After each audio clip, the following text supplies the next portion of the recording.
Nous allons nous intéresser à la réalisation du tableau de signes d'un produit de facteurs. Plus précisément ici, nous allons prendre le produit de deux facteurs du premier degré. Nous allons travailler avec un exemple. Ici, nous voulons établir le tableau de signes du produit moins 4x moins 4, facteur de 2x plus 6.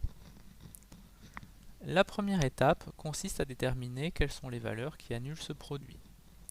On rappelle, un produit de facteurs est nul si et seulement si un des facteurs est nul.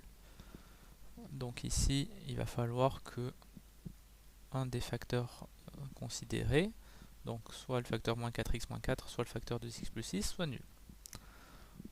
Il va donc falloir résoudre deux équations. Donc il faudra résoudre d'abord l'équation moins 4x moins 4 égale 0, puis l'équation 2x plus 6 égale 0.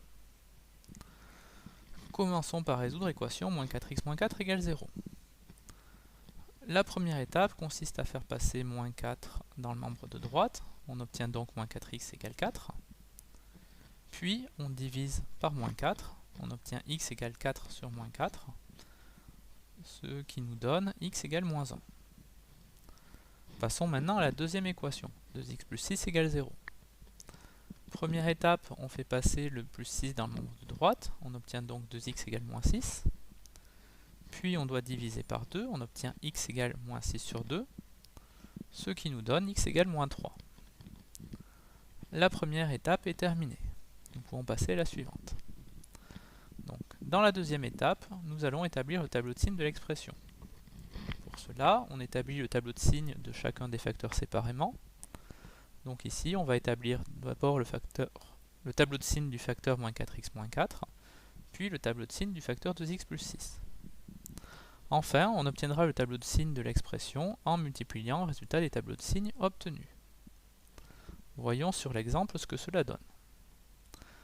Donc, nous allons avoir un tableau qui aura 4 lignes. La première ligne correspondra à la ligne des x. La deuxième ligne reprendra le premier facteur, donc moins 4x moins 4. La troisième ligne prend le deuxième facteur, 2x plus 6.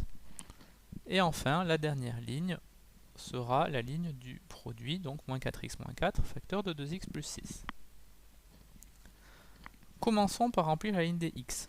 Donc, dans l'étape 1, nous avons trouvé deux valeurs pour x, donc moins 1 et moins 3. Nous devons les mettre dans le tableau en respectant l'ordre croissant. Donc nous allons avoir dans l'ordre moins 3 puis moins 1. On va pouvoir tracer des cases en partant sous ces valeurs-là. Maintenant, on va pouvoir remplir les tableaux de signes des expressions. Donc commençons par moins 4x moins 4. Nous avons vu dans l'étape 1 qu'il s'annulait en moins 1, donc on place un 0 en dessous de moins 1.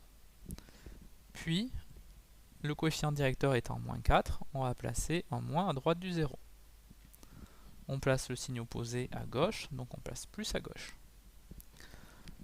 Pour 2x plus 6, on sait d'après l'étape 1 qu'il s'annule en moins 3, donc on place un 0 sous moins 3.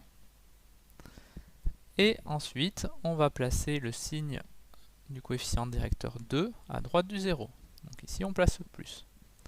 Et le signe opposé à gauche, donc moins. Il nous reste maintenant à calculer le signe du produit. Donc pour cela, on va multiplier par colonne les signes obtenus. Dans la première colonne, on doit multiplier plus avec moins, on obtient donc moins. Dans la deuxième colonne, on doit multiplier plus avec plus, on obtient donc plus. Dans la troisième colonne, on doit multiplier moins avec plus, on obtient donc moins. Il ne faut pas oublier maintenant de mettre les zéros, puisque en moins 3, en nombre fois 0 nous donne 0, et en moins 1, 0 fois un nombre donne 0. On a donc établi le tableau de signes de ce produit.